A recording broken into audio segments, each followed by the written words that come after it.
This is my message of all of my China's fans. I'm here just to say thank you for all of your beautiful comments and all of your beautiful videos. I've seen all of it. Thank you so much.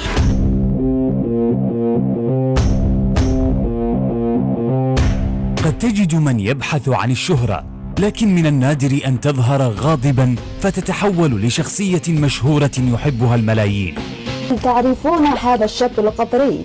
إنه شخص أكثر شهرة الآن في الصين. الأمير الحزين كما وصفه الصينيون في منصة التيك توك. يوجد هاشتاج بعنوان أمير قطر الحزين على منصة التواصل الاجتماعي بالصين، والشاب الذي يظهر في الفيديو يدعى اللعيب حقيقيا من قبل مستخدمي الإنترنت الصينيين. الشاب القطري الشيخ عبد الرحمن آل ثاني، والذي ظهر في مباراة قطر والإكوادور بردة فعل غاضبة تجاه اللاعبين، رآها العالم نسخة من التعويذة المونديالية المحبوبة لعيب.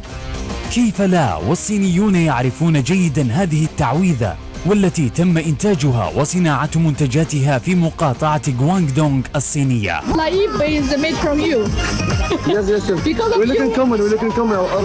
الأمير الغاضب أو الوسيم أو الحزين تشكلت له الصور بشتى أنواعها الكرتونية وغيرها، وانتقل إلى مستويات عالية من الاهتمام.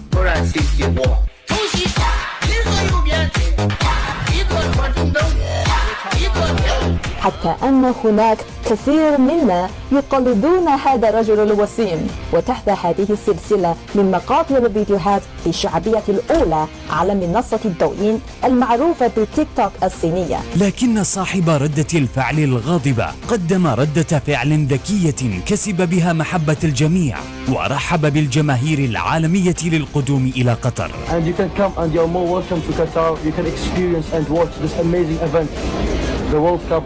Thank you so much. By the way, I have my Instagram TikTok account. Soon I'm gonna start uploading more videos. So stay tuned, guys. Okay. Thank you. صاحب الوسم الأشهر في مباراة قطر والإكوادور الشيخ عبد الرحمن آل ثاني هو أحد النماذج القطرية الراقية في تكوين الصورة الأمثل لحظة الشهرة.